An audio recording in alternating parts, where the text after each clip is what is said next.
حكايتنا بتتكلم عن ولد اسمه تانجيرو، عايش فوق الجبل مع امه واخواته، عيشه بسيطه جدا وكلها دفى وحب. الولد ده قلبه ابيض من بتوع شايلني وشايلك، وبيشتغل في بيع الفحم وبيساعد اي حد حتى لو محلتوش اي حاجه. وفي يوم من الايام كان التلج نازل زي الرز من السماء والجو كان تلج جدا، فقرر طبعا تانجيرو الغلبان انه ينزل المدينه علشان يبيع الفحم. وبعد ما خلص وهو راجع لقى راجل عجوز في وشه، قال له اسمع يا ابني الكلام، بلاش تطلع دلوقتي في الوقت ده علشان الوقت ده مليان شياطين فوق الجبل. وطبعا تانجيرو اعجب بكلامه وقال له مش اشكال، تمام يا عم الحاج، هعمل ايه؟ قال له تعالى بات عندي. طبعا تانجيرو وافق. الانمي هنا بيتكلم عن ان الشياطين بتبقى موجوده في عز الليل، واول ما الشمس بتطلع والنور بيظهر الشياطين كلها بتختفي علشان لو اتعرضت للشمس هتتحرق. ونيجي تاني يوم بعد ما الصبح طلع وتانجيرو شكر الراجل العجوز، وهو طالع فجاه شم ريحه دم، فطبعا بدا يقلق وحس ان في حاجه غلط. ومن هنا كانت الصدمه، أهله كلهم مقتولين والدم مغرق البيت، مشهد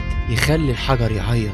أمه وإخواته مرميين كلهم على الأرض ومفيش ولا نفس. ولكن وهو بيعيط وكان متأثر فجأة لقى واحدة فيهم بتتنفس وتطلع نيزوكو، هي أخته الصغيرة. فجأة لاحظ حاجة غريبة، عينيها بقت زي الشياطين، نيزوكو بقت شيطان. بس الغريب هنا إنها ما حاولتش تأذيه، كانت بتعيط وبتحاول تبعد عنه. وفجأة ظهر واحد عينه حادة جدا زي السيف، اسمه دو كيو تومي كيو، ما علينا، واحد أنا مش عارف أنطق اسمه، ولكن من الآخر هو هشيرا الماء، راجل مش بيهزر وشغلته الوحيدة إنه بيصطاد شياطين. أول ما شاف نيزوكو طبعا عرف إن هي شيطانة وجاي يجري عليها علشان يموتها. وهنا طبعا تانجيرو ضعيف وقليل الحيلة جدا، كان طاير من الحزن، مسك فاس صغير وراح يهجم عليه بالفاس، وحاول يدافع عن اخته على قد ما يقدر، لحد ما خلاص فاض بالكيلو ما قدرش يعمل اي حاجه. واللي خلى هشيرا الماء يستغرب ان نيزوكو بتدافع عن تانجيرو. لاول مره قاتل شياطين يلاقي شيطانه بتدافع عن انسان، وقال له لو عايز تنقذ اختك وتفهم اللي بيحصل روح على جبل ساجيري، هتلاقي راجل اسمه اوروكوداكي، هو الوحيد اللي ممكن يعلمك ازاي تواجه العالم ده وازاي تدافع عن نفسك من الشياطين. وهنا تانجيرو قعد يمشي في الطريق شايل نيزوكو على ظهره، وشه عليه اثر الصدمه، ما هو برضه كان يوم مش طبيعي. وتانجيرو طبعا ما قداموش حل غير انه ينفذ اللي قاله هشير الماء، وانه يطلع لجبل ساجيري. وفي وقت ما هو كان ماشي لقى كوخ صغير في نص الغابه، دخل علشان يدور على اكل، كان بيتمنى يلاقي اي حاجه فيه جوه،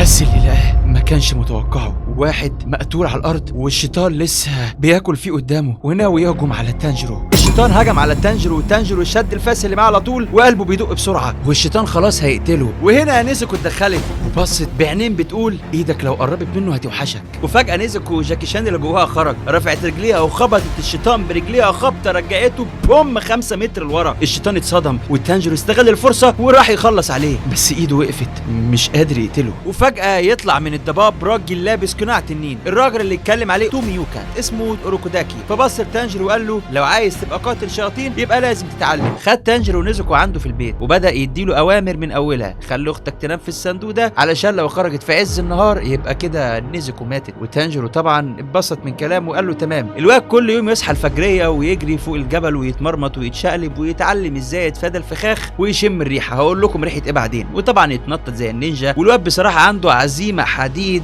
من نار. وبعد ليله طويله وتانجيرو نازل من الجبل جسمه مضروب بس واقف على رجليه، ومن هنا اوروكوداكي بصله وقال في سره الواد ده عنده قلب قوي. ومن هنا بدا العد التنازلي للامتحان اللي جاي كله دم وسيوف وشياطين، استعد المعركة لسه على الباب. ونيجي هنا للاختبار النهائي، امتحان قاتل الشياطين، لو عديته تبقى واحد منهم، ولو فشلت يبقى خلاص تقولي نفسك كانت رحلة لطيفة. وهنا تانجيرو ودع نيزوكو واوروكوداكي اداله سيف وسافر في صمت، مفيش كلام مفيش تمنيات، بس في عينه دموع مش باينة علشان الراجل اتعلق بالواد. ونيجي لتانجيرو لما وصل جبل الاختبار وشاف قدامه مجموعة شباب واقفين زيه، وشاف بنتين توأم واقفين قدامه بملامح ما فيهاش اي مشاعر، بيقولوا بصوت واحد انتم دلوقتي هتدخلوا الجبل وتقضوا في 7 أيام، لو فضلتوا عايشين تبقوا نجحتوا. بس كده يعني سفاري شياطين لمدة أسبوع. نرجع لتانجيرو وهو داخل الجبل والدنيا ضلمة والجو بيقولك ارجع، بس هو مكمل، إحساسه بيقوله في حاجة، في شياطين. وفجأة سمع صوت تكسير وطلع له شيطان شكله ما يطمنش، بس الواد خلص عليه بضربة. بس الغريب الريحة اللي شاممها في الجو مختلفة نوعا ما. ظهر الشيطان عملاق ضخم وجسمه كله عضلات، بيقول له بصوت خشن واحد من عيال اوروكوداكي، انا فاكره الراجل ده حبسني هنا من سنين وكل ما يبعت لي تلميذ باكله. تانجيرو اتفاجئ، ايه ده؟ يعني كل الطلبه اللي اوروكوداكي دربهم اتقتلوا على ايد الوحش ده؟ الشيطان بدا يهجم وتانجيرو بيحاول يتفادى الضربات، بس كل ما يقرب الشيطان يضرب اقوى. الواد بيقع بس بيقوم، بيجري بس بيفكر وبيشم الريحه ويفهم نقطه ضعف العدو. وفجاه شاف خيط الريحه زي ما اوروكوداكي علمه، الفرصه المثاليه للضربه القاضيه. تانجيرو طار في الهواء ولوح بالسيف بتاعه تنفس الماء الشكل الرابع، ضربه ميه طايره من سيف ولفت حوالين رقبه الوحش وقطعتها على طول. راس الوحش طارت وهو بيصرخ ليه هو اللي قتلني. وبدا اليوم والتاني يعدي. تانجيرو بقى صياد حقيقي. 7 ايام مروا، كام واحد بس اللي فاضل. تانجيرو رجع بعد الاختبار متبهدل، بس عينه فيها نور جديد. عدى من نار الجبل وفضل واقف. الولد اللي نزل من الجبل ما هواش نفس الولد اللي طلع، واحد تاني خالص. تانجيرو رجع من جبل الاختبار، مش بس كده، ده قلبه اتغير، بس فاهم اللعبة دي مش لعبة سهلة، دي حرب بجد، حياة او موت. اوروكوداكي استناه وقال له دلوقتي جه وقت السلاح الحقيقي. الواد استلم سيف جديد، مش سيف عادي، ده سيف خاص بصيادين الشياطين، واسم السيف نيهنتو، مصنوع من حديد خاص يقدر يقتل الشياطين. المهم بياخد السيف وبعد كده بيسلم على المعلم اوروكوداكي وبيبدأ يتحرك. بعد ما اتعلم وبقى قاتل شياطين رسمي، تانجيرو اول مهمة ليه بتوصله لقرية صغيرة. المكان شكله هادي بس الناس فيه مرعوبة، في بنات بيختفوا فجأة من غير اي اثر. تانجيرو بدأ يحقق وشم الريحة، والريحة كانت خارجة من الارض، وفجأة الارض اتفتحت، شيطان طالع من جوه المستنقع، مش واحد، دول 3 نسخ منه بيظهروا مرة واحدة. تانجيرو دخل جوه المستنقع، عالم تاني كده كله مية ودوشة. الشيطان بيهجم من كل اتجاه وهو بيحاول يفكر بسرعة. تنفس الماء الشكل السادس، بيتحرك تحت المية كأنه سمكة، ضربة سريعة وقطع واحد من الشياطين. الشيطان بيحاول يهجم على بنت كانت الضحية الجاية، بس تانجيرو وصل في آخر لحظة وضرب ضربة مزدوجة وخلص على الاتنين الباقيين. وهنا تانجيرو بيسأله مين هو كيبوتسي جيموزان، بس قبل ما يموت الشيطان قال حاجة غريبة. بكل خوف كده انا ما اقدرش اقول لك مين هو موزان، ولكن تعالوا كده نعرف مين هو كيبوتسي جيموزان. من الاخر ده ملك الشياطين، السبب في كل اللي بيحصل لنيزوكو والعيلة تانجيرو. تانجيرو فهم اللي جاي مش سهل خالص، وانه بقى على اول خطوة في طريق مظلم نهايته مش باينة خالص. بعد ما خلص المهمة تانجيرو وصل للعاصمة، زحمة واضواء كتير وناس رايحة جاية. اول مرة يلاقي نفسه وسط الزحمة، وكان لسه بيفكر في اللي سمعه، موزان. الاسم ده عمال بيرن في ودنه زي الجرس. تانجيرو شم الريحة، نفس ريحة الشيطان اللي قتل عيلته. لف بسرعة وبص ناحيته، واحد ماشي عادي ولابس شيك ماسك مراته وبنته ووشه هادي. هو ده موزان، هو ده ملك الشياطين في وسط البشر ماشي زيهم عادي كده. وبشياكة عمل حركة صغيرة بايده، حول واحد من اللي كان ماشيين جنبه لشيطان مرة واحدة. والغريب انه حوله قدام الناس بدأت تصرخ والشيطان بيهجم. وتانجيرو لقى نفسه في وسط قتال في نص المدينة. حارب الشيطان بسرعة وانقذ واحدة كانت هتبقى ضحية، بس كل ده وموزان اختفى وسط الزحمة كأنه ما كانش هنا اصلا. وهنا تانجيرو حس انه واقف قدام حاجة اكبر بكتير من اللي تخيله. ده مش مجرد شيطان، ده شيطان عنده مخ بيتصرف كأنه بشري وعايش وسطهم. وفي الوقت ده 2 بيظهروا فجأة وقالوا لتانجيرو تعالى معانا، في حد عايز يشوفك. مين دول؟ وراهم ايه؟ ومين الشخص اللي عايز يقابله؟ وهل في بشر ممكن يساعدوه ضد موزان؟ بس تانجيرو لسه ثابت على طريقه. الانتقام والحماية والمواجهة قربت قوي.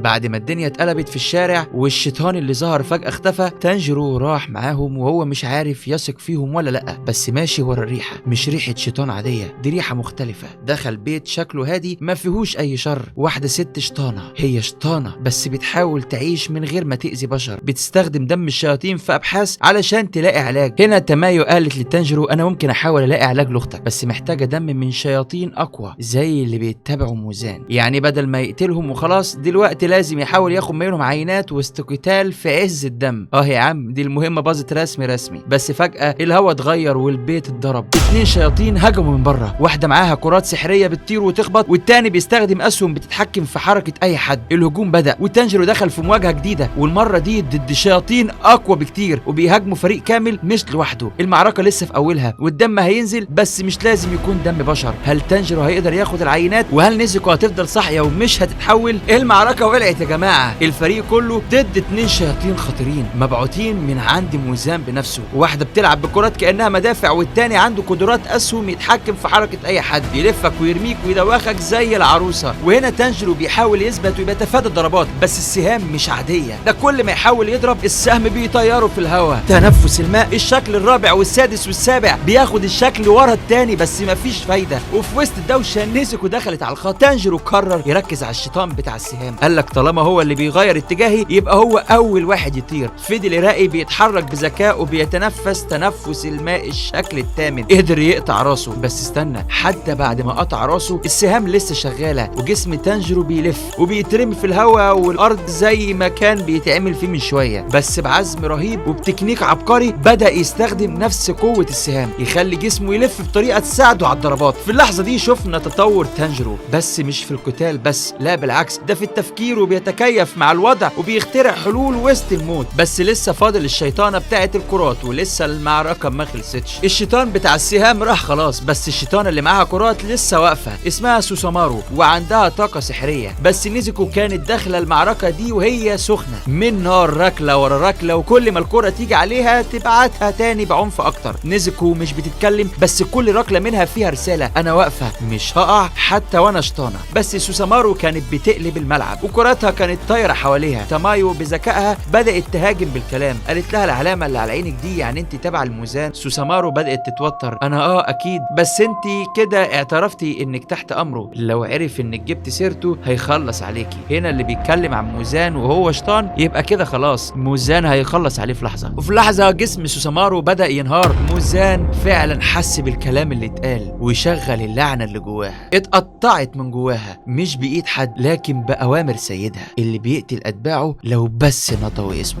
تانجيرو شاف المنظر وقال في نفسه حتى الشياطين ممكن يكونوا ضحايا زيه، بس مفيش وقت للحزن. بعد ما المعركه خلصت تامايو اخدت عينه من دم الشياطين وقالت له ده هيقربنا من العلاج، احنا كده في الطريق الصح. وهنا تانجيرو شد الرحال بتاعته، المهمه الجايه مستنياه، بس دلوقتي بقى اقوى واهدى وجاهز لاي شيطان جاي قدامه. ولحد هنا يكون الفيديو بتاعنا الجميل خلص. استنونا باذن الله في الفيديو اللي جاي. ما تنسوش اللايك بتاعكم والاشتراك والحبشتكنات الجميله دي كلها وتفعيل زرار الجرس، وان شاء الله باذن الله نشوفكم قريب. اللي سجل الصوت عمر حسين، واللي عمل مونتاج محمد حسين، واللي عمل السكريبت مريم مصطفى. وانتظرونا الحلقه الجايه. سلام.